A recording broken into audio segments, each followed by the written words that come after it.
আমরা অপেক্ষা করে আছি, আসেন দেশে। দেশে আছেন, দেখা হবে ইনশাল্লাহ রাজপথে। 27 বছর বয়সে মুক্তিযুদ্ধ করেছি, এখন 82 বছর বয়সে আরেকটা করব বাংলাদেশের জন্য। বাংলাদেশের জনগণের শাসন গণতন্ত্র চিরস্থায়ী করে যাব আমরা। উল্টো মানুষ করে, ভাই আমরা তো জনগণের ভোট নিয়ে এখানে এসেছি, জনগণের নির্বাচিত প্রতিনিধি আমরা, হওয়ার থেকে উড়ে এসে বুঝি নাই এখানে। সুতরাং এই সরকার নির্বাচিত একটি সরকার, এটুকু শ্রদ্ধা সম্মান প্রাপ্য।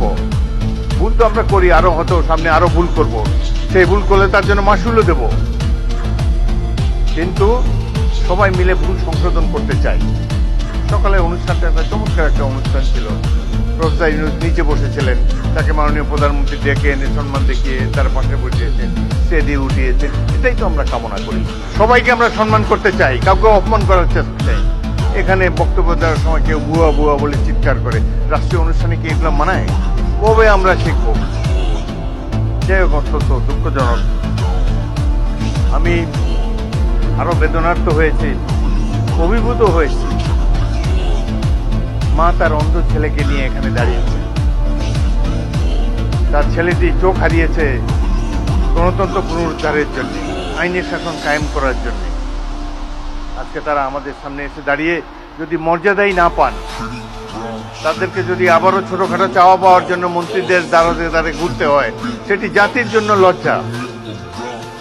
আমি আপনাদেরকে আশ্বস্ত করতে চাই, এখানে দুজন মন্ত্রী, নিচে জুনায়েদ সাকিব মাননীয় মন্ত্রী চমৎকার বক্তব্য দিয়েছেন। এই সরকার তো আপনাদের নির্বাচিত সরকার, আমরা ভুল করলে আমাদেরকে শুধরিয়ে দিবেন। আমরা তো আর আওয়ামী লীগ হতে পারবো না, হতেও চাই না।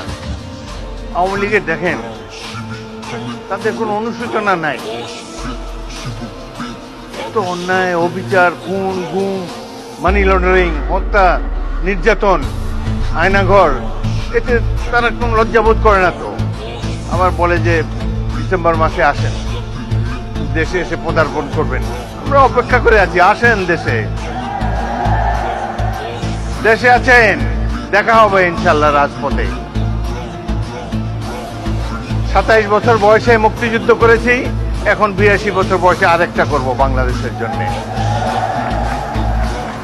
বাংলাদেশের জনগণের শাসন গণতন্ত্র চিরস্থায়ী করে যাব আমরা। রক্ত দিয়েছি এই দেশের জন্য, যুদ্ধে আহত হয়েছিলাম 1971 সালে। এই ধরনের বাংলাদেশ দেখার জন্য নয়।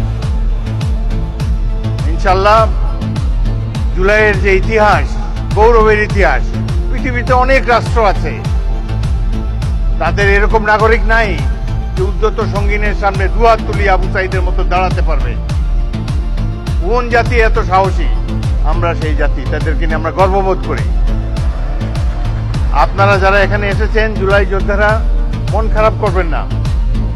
যারা জীবন দিয়ে গেছে 71 সালে, তারাও কিছু পায় নাই।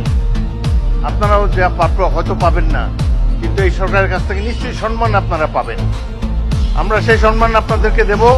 গরিব দেশে যতটুকু সাধ্য আছে সবকিছু উজাড় করে দেব আপনাদের কল্যাণের জন্য।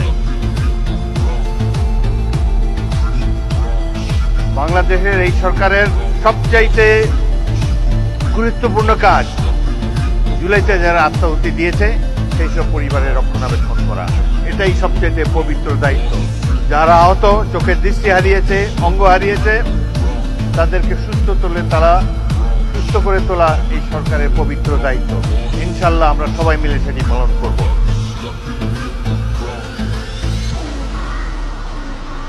জুলাই গণঅভ্যুত্থান আমাদেরকে রাষ্ট্র পুনর্গঠনের সুযোগ এনে দিয়েছে। আমাদের লক্ষ্য হওয়া উচিত একটি গণতান্ত্রিক, ন্যায়ভিত্তিক, দুর্নীতিমুক্ত বাংলাদেশ, যেখানে প্রতিটি নাগরিক সমান অধিকার ও মর্যাদা পাবে।